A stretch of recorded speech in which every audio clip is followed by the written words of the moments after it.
My family and our home life have always been pretty typical. We have our joys, our challenges, our embarrassing moments.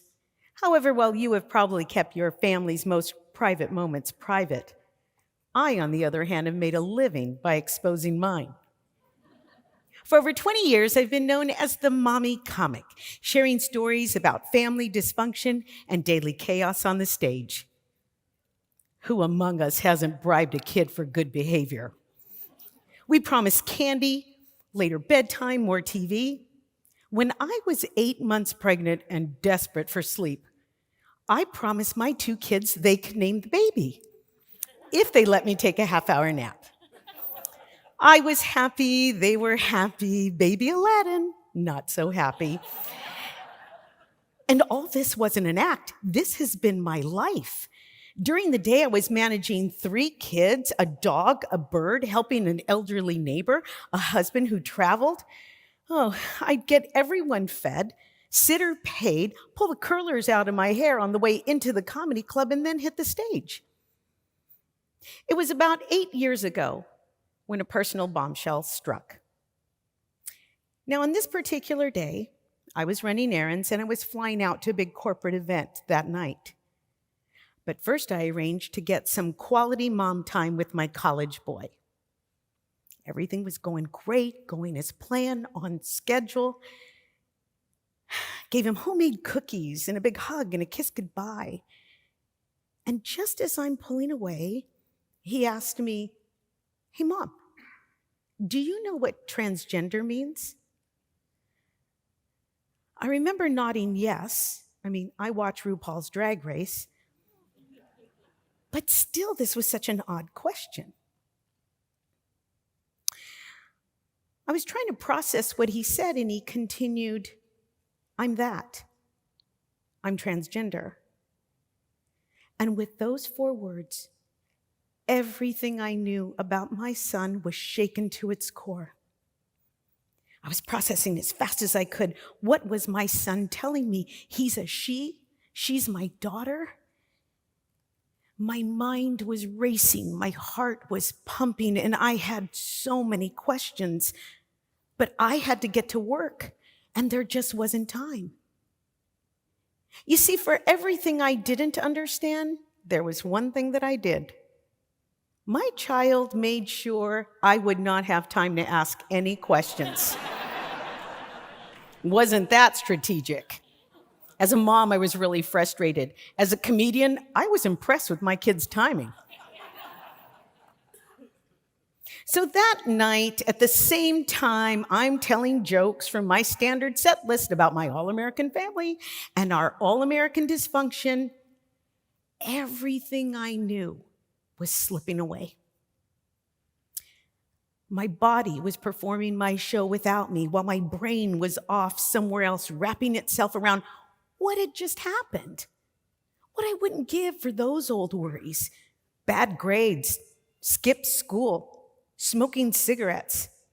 Okay, smoking cigarettes isn't ideal, but I could parent that. My daughter, who now calls herself Olivia, had revealed her true gender.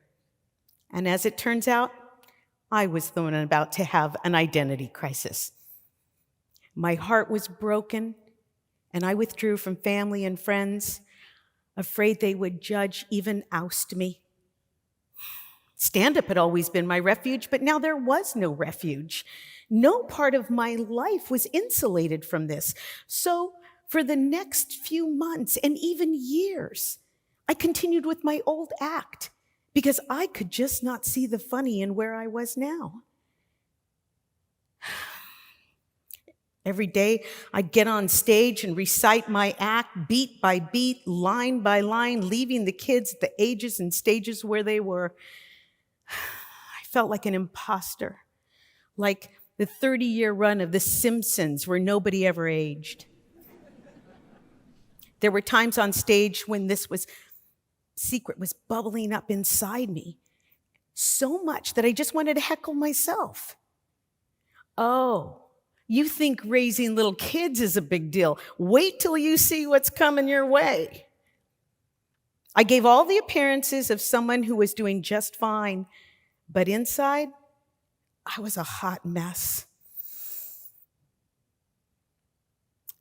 But I had to continue. I had to go on with it. I journaled. I talked to family members. I Googled for answers. Tried support groups. I needed to talk to somebody. I finally took the big, brave step of finding a therapist.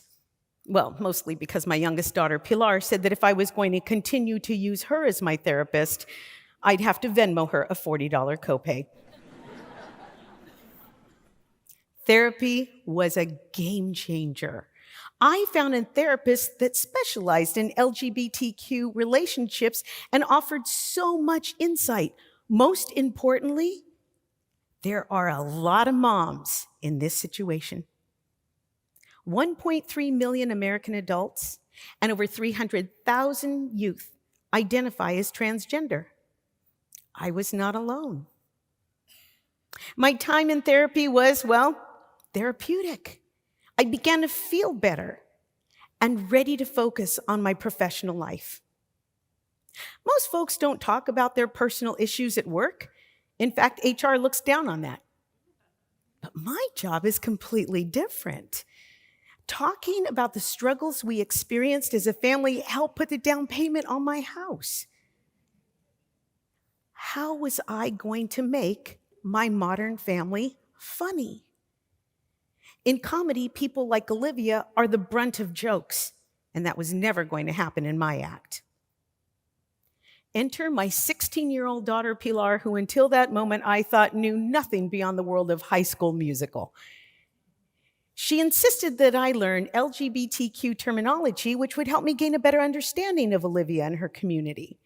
She said, let's start with gender identity. You are cisgender.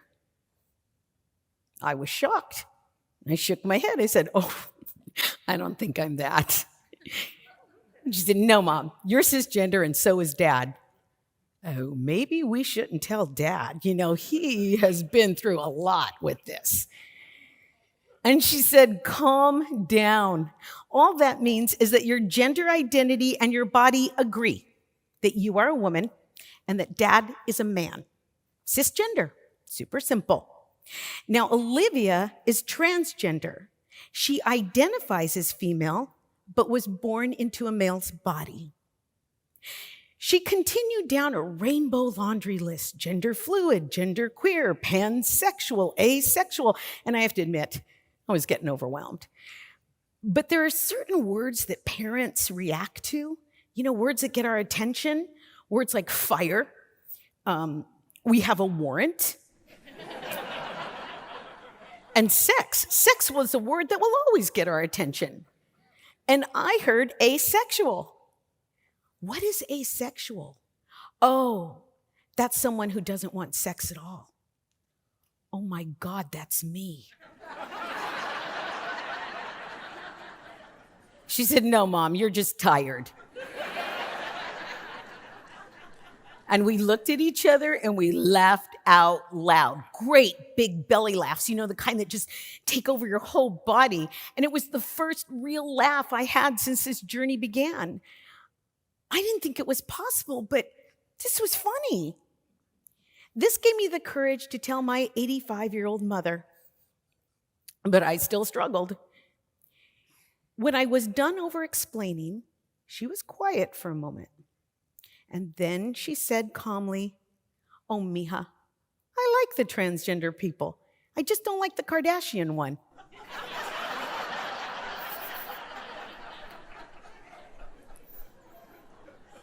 My mom and I laughed through tears. My comedy has always gotten me through tough times, and this was no different. The next time I got on stage, I tried out my new material about my modern family. I started the bit with, I am the proud mother of a transgender daughter, and that makes me a trans parent. The act resonated.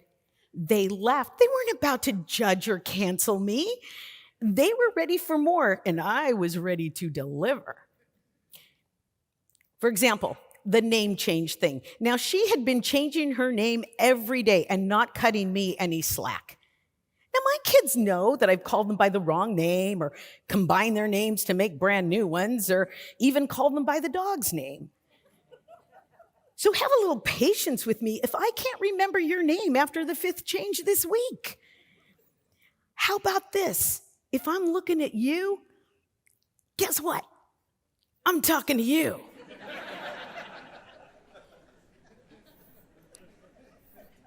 Or how I wondered if early on I had done something to make her transgender. Was I too hard? Was I too soft? Was it the culottes? And talk about hormones. Woo! I have one daughter in constant PMS. I'm living in menopausal hell. And we have a trans daughter taking estrogen. Woo! The mood level in my house was off the chart. Women were just blurting things out like, it's hot in here. I need chocolate. Don't touch me. Where's Daddy? Daddy left. He said something about buying a motorcycle. In August of next year, I will be celebrating 30 years in comedy.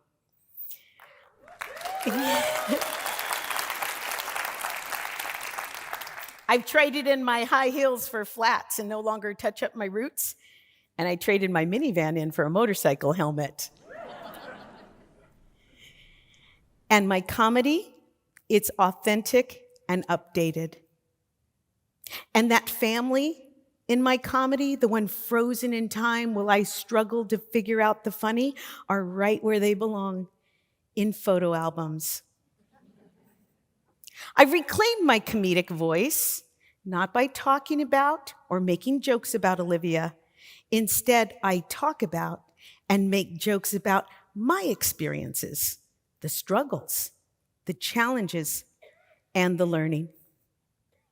Honesty and being transparent on stage is working for me. I am having so much fun, and so are the audiences, and I am not looking back. Thank you.